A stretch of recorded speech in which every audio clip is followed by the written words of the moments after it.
Thanks, Mr Speaker. Well, Mr Speaker, in the lead-up to this parliamentary sitting week, we were told that it was going to be about cost of living. But they've given up on cost of living and they've decided to stick with dividing.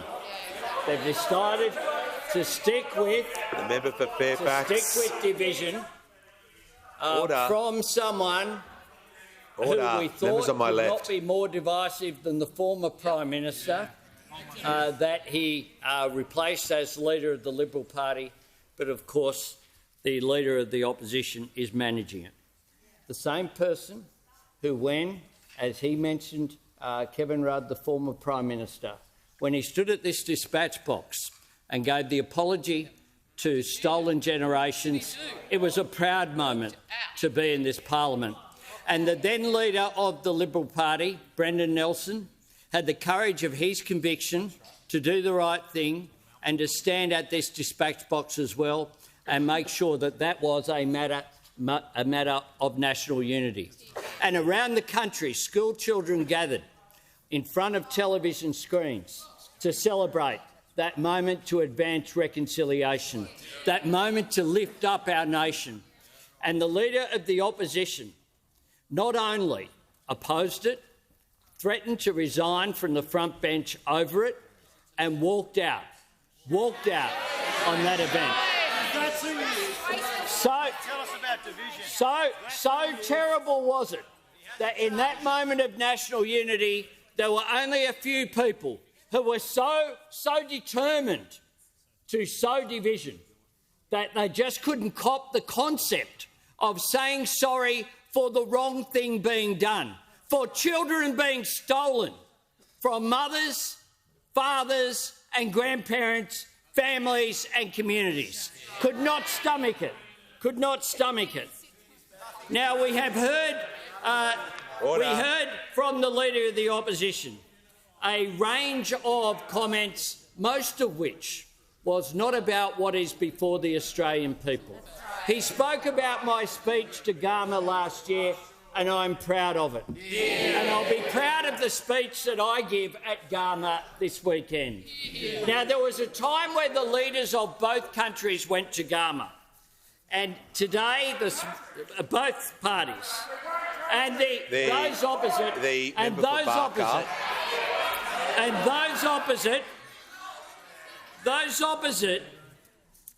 now have a situation whereby not a single front bench member from the coalition is attending this event.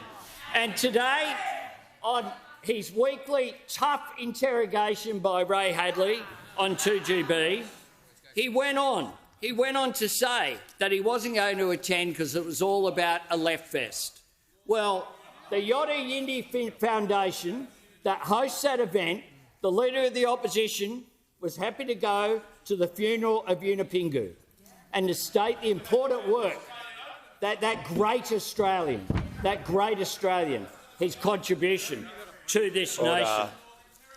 The member for Deakin will leave the chamber under 94A. And Mr Speaker, today also in that interview, he said that the reason why he said this, I want to see constitutional recognition, want to see that, but as Ray Hadley said, if this gets beaten, it won't be revisited in my lifetime. The response of the Leader of the Opposition was to say that the referendum will change the whole system of government, that it will cost billions of dollars, that it will change the whole system. And we heard that again today.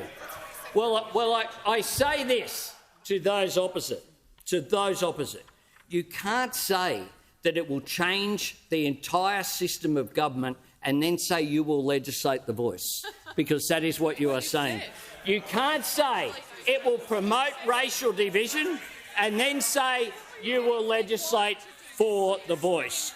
You can't say it will make a positive difference, but then say you will legislate for the voice, because clearly they don't see it as radical or divisive or any of the other noise of confusion that they are seeking to inject into the referendum. Otherwise, why would they legislate it? So let's be very clear. Both sides say that they support constitutional recognition. Both sides say that they support legislating for the voice. And under the provision, the third provision that is being put forward, it makes it very clear. The Parliament shall, subject to this Constitution, have power to make laws with respect to matters relating to the Aboriginal and Torres Strait Islander voice, including its composition, functions, powers and procedures. And and they ask, where's that legislation? They actually had 9 years. This process, to be very clear, when the leader of the National Party actually spoke about process. They opposed it before they even knew what the question was.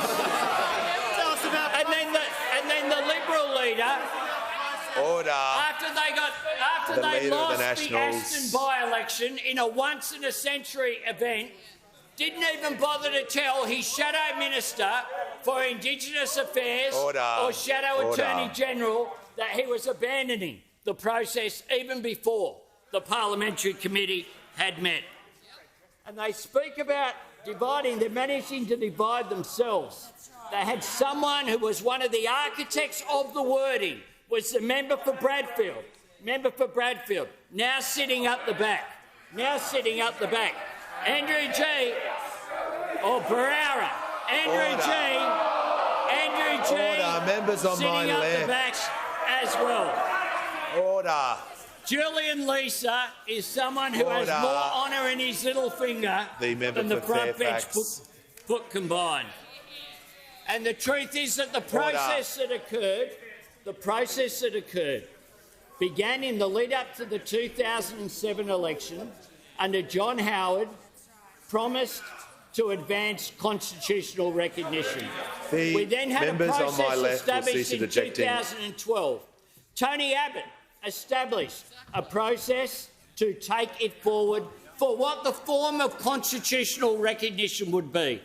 And that process led to the Constitutional Convention of First Nations people held at Uluru in 2017, where Indigenous Australians said they wanted something that wasn't just symbolic, they wanted something that would make a difference. And the way that you make a difference is by engaging people directly, by listening to those people who are impacted by decisions. And that is why a voice to Canberra is so different from what has happened over the previous 122 years, which is with the best of intentions. It has been a voice from Canberra, with the best of intentions, including from, and I pay tribute to the former Minister for Indigenous Affairs, Ken Wyatt, because what Ken Wyatt says is that with the best of intentions, we need to listen to First Nations people and we need a voice to Parliament,